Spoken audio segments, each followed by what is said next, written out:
Fidèle à la traditionnelle cérémonie des vœux, Michel Paquet, président de la communauté de communes de Cattenom et environ, a profité de sa mise en son et lumière pour donner le cap à suivre aux collectivités du territoire. L'homme au centre des décisions et l'environnement au cœur du territoire sont les deux lignes de conduite qui orientera le travail des commissions pour les projets à venir. Il va y avoir une crèche qui va être construite sur Étanges-Grandes. L'arrivée d'Étanges-Grandes, bien sûr, nécessite un endroit supplémentaire de ce type. Cet endroit fera 60 lits, il pourra accueillir 60 enfants et viendra compléter le dispositif avec celle de Cattenom, Rodemack et Volmerange-les-Mines et bien sûr tournera autour du RAM de Donnum. C'est-à-dire qu'on va quand même apporter un soutien aux parents pour 1045 enfants. C'est pas rien en milieu rural, je pense qu'on doit être à la pointe sur l'ensemble de la Moselle. Après, sur tout ce qui est travaux de voirie, on a pris une décision très importante au mois de mars, qui était la prise de compétences à 100% sur l'enfouissement des réseaux sur les voiries d'intérêt communautaire. Pourquoi? Quelle était notre démarche auparavant? Auparavant, la communauté de communes réalisait l'enfouissement en partenariat avec les communes, en emmenant un fonds de concours, où la communauté de communes payait 40%, et les communes 60%. Et encore, l'aide de la communauté de communes était plafonnée à 150 000 euros. Et donc, suivant la richesse de chacune des communes, les communes avançaient tout doucement dans leur processus d'enfouissement. Et tant que ce n'était pas enfoui, eh ben, on ne faisait pas la voirie. Il reste cependant un dossier brûlant à traiter, celui qui concerne la réforme territoriale lancée par l'État. Le dressage d'une carte des intercommunalités risque de provoquer des fusions pas toujours avantageuses. C'est-à-dire que le préfet va avoir le droit éventuellement de faire fusionner des communautés de communes et d'agglos. S'il nous enlève ça, que va représenter nos villages, même le plus gros, même Étanges? Imaginons qu'on est noyé dans la masse avec Thionville, avec l'Arc-Mosellan, avec Sierck. Ça va représenter 150 000 habitants. On n'en représente que 25 000. Quel point nos élus vont avoir? On va amener à travers la centrale nucléaire une manne financière très importante, mais c'est plus sûr que ces élus-là décideront de terminer les programmes sur nos communes. Soucieux de servir au mieux l'intérêt du territoire de Cattenom et environ, on peut faire confiance à Michel Paquet et à son équipe pour mener à bien sa politique et ses projets. En témoignent les vœux 2011 spécialement dédiés à votre attention. Je présente l'ensemble de mes vœux à tous les habitants de Cattenom, bien sûr.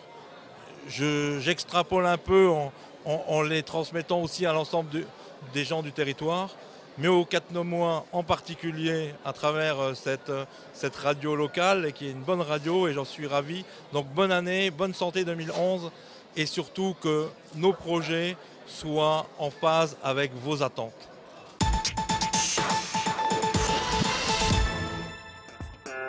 Break it up.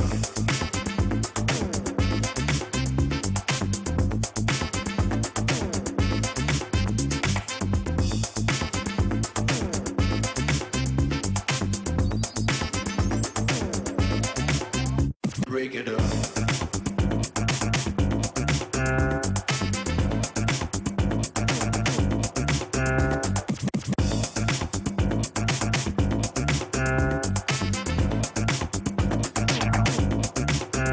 Break it up.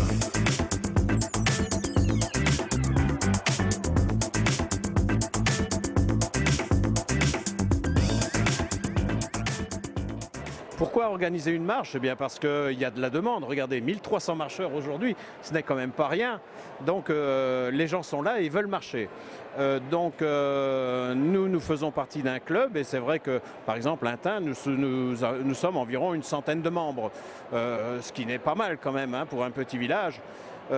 Donc la population, elle est là pour marcher. Et à partir de là, eh bien, chaque club de marche essaye d'organiser une journée, voire deux dans l'année, dans son village, dans sa ville, pour faire venir les gens. Et les gens viennent.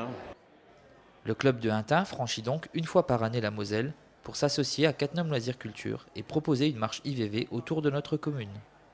À charge pour le club d'Intin, le jalonnage et la sécurité du parcours. À charge de CLC, l'organisation de la restauration au gymnase. Mais qu'est-ce qui motive une personne à se lever de bonne heure un dimanche matin, de revêtir sa tenue sportive et de se lancer dans une promenade d'un minimum de 2 heures, montre en main? Canapé, on en fait déjà assez pas mal. Donc le dimanche matin, on en profite pour pour se libérer, puis manger. Vous voyez, on fait toujours une table, on est toujours à peu près 20 ou 30 du club et on mange ensemble. Ce qu'on recherche, c'est la convivialité. La marche, on le dit souvent, ça fait du bien. Hein, donc pour la santé, alors, comme on arrive vers la fin, on n'est pas jeune, on n'est pas vieux, mais on essaie de s'entretenir, voilà, c'est un plus. J'aime bien la nature, j'aime bien la marche. Et puis, ça me permet c'est une très bonne activité physique. Et puis, moi, ça permet surtout de me déstresser, voilà. Décompresser, c'est le bien-être que ça apporte après avoir marché, parce que ça fait énormément de bien, quoi. En plus de ça, on est dehors, au plein air, donc ça amène plein de choses, plein de bonnes choses. Même s'il pleut, même s'il fait froid, ça amène plein de choses.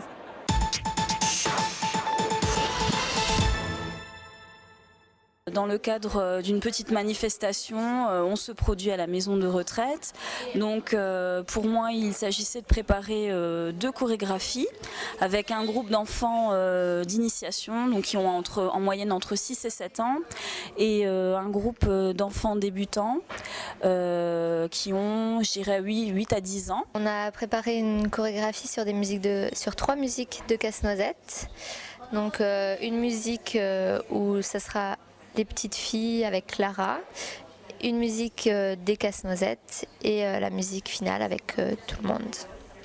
8 ans de moyenne d'âge pour les danseuses contre 85 ans pour les pensionnaires de la résidence. C'est pratiquement un siècle qui sépare ces 2 générations, ce qui donne encore plus de valeur à l'animation réalisée par Cattenom Loisirs Culture.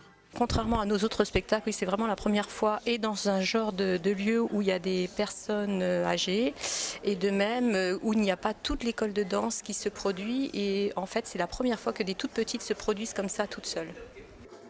Manifestement ravi de combler ce vide temporel grâce à quelques pas de danse, cette expérience est une des nombreuses initiatives d'animation qui se multiplient depuis l'arrivée de la nouvelle directrice de la résidence d'automne.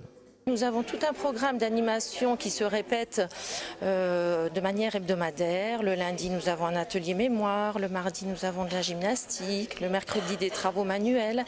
Le jeudi, le loto et le vendredi, la messe. Et puis, de temps en temps, donc, nous accueillons des chorales, des groupes de danse, des animations ponctuelles. Intimidée par l'événement, cette troupe de danseuses se doute-t-elle qu'elle a été un véritable rayon de soleil pour celles et ceux qui sont en plein hiver de l'âge? C'est très très beau. Je ne pensais jamais que d'avoir des petits-enfants comme ça, qui puissent faire autant. On a beaucoup d'amusement, on a beaucoup de choses, on fait pour la mémoire, la gymnastique, les travaux manuels, enfin toutes sortes de choses comme ça. Tant que je peux avoir l'indépendance de pouvoir faire tout moi tout seul, je le fais.